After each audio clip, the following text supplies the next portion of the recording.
Spring has sprung in Melbourne, Australia, and you can be a relatively short distance from the city, or the heart of the city, and you've got beautiful parkland like this in which to relax, think, clear your head, have a Melbourne coffee. Melbourne is renowned as having the best coffee in the world, and I reckon that's true. Even a takeaway like this in a paper cup tastes really good. But it is a city that's full of parks and gardens. Makes it such a popular spot. It's a popular city to live in. One of the joys of Melbourne in summer.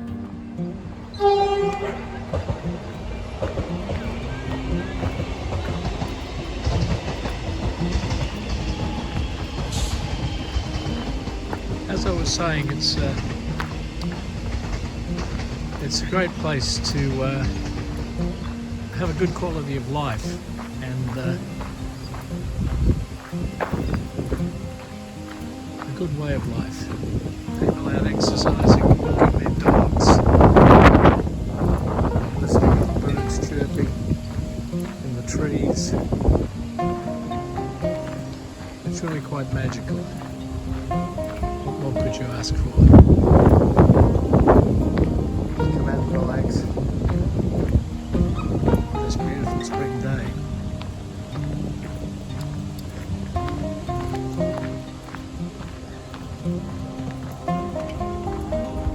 That's pretty good.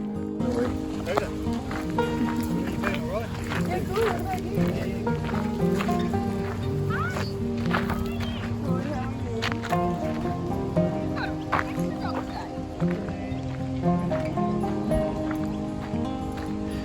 Yeah, I think you get the picture.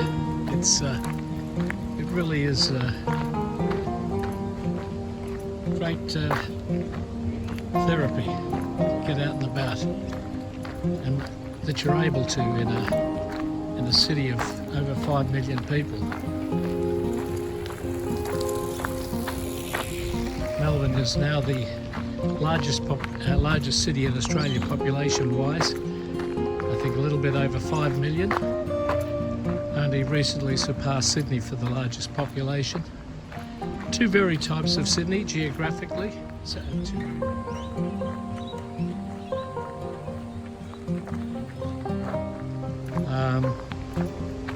Sydney is a city of landmarks and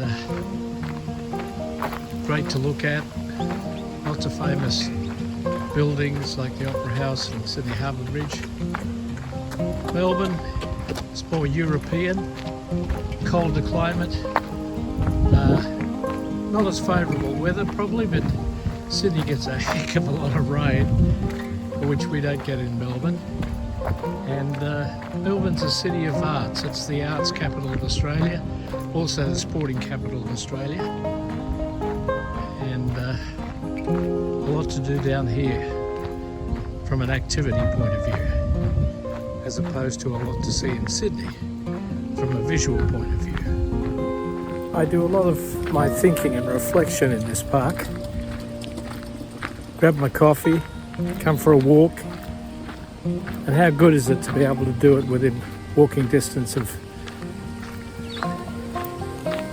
where you live. It's good therapy.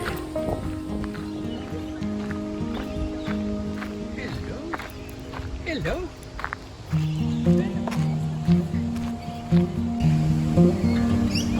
Running through the parkland is a stream with many little bridges to cross, and it's just so picturesque. It's really nice. Water's a bit grimy at the moment because there hasn't been much rain, but it's just an absolute picture. And when the rain is coming down and the river's flowing, the water's crystal clear, but not at the moment because, as I said, we've had very little rain in Melbourne this winter.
Another walking trail leading down to another one of those little bridges that crisscross park. This one, if it was surrounded by a few cherry blossom trees, you might think you're in Japan. Except the gum trees would be a bit of a giveaway, of course.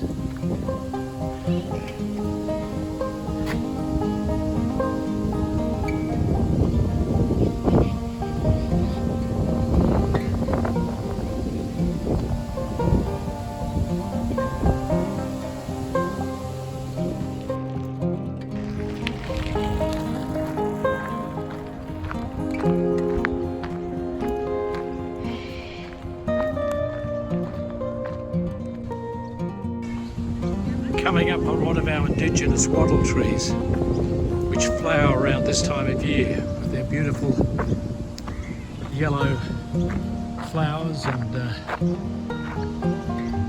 petals or whatever they're called. I'm afraid I'm not an arborist, so I can't be accurate, but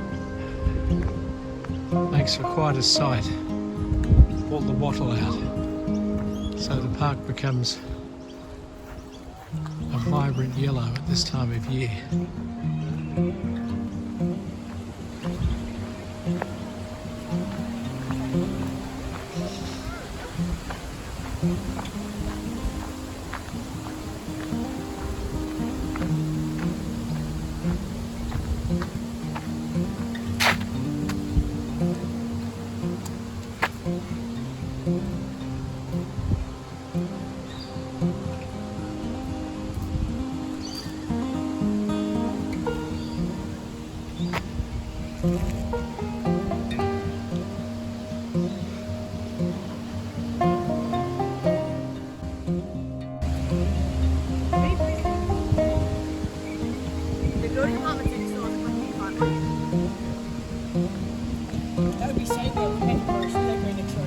Just go next door to steal.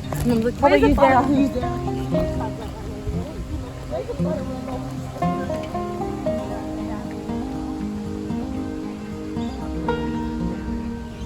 Just so you know that we are in the heart of a major city. We're back to civilization. But it's a lovely part of the world. Melbourne is a lovely part of the world. Australia is a lovely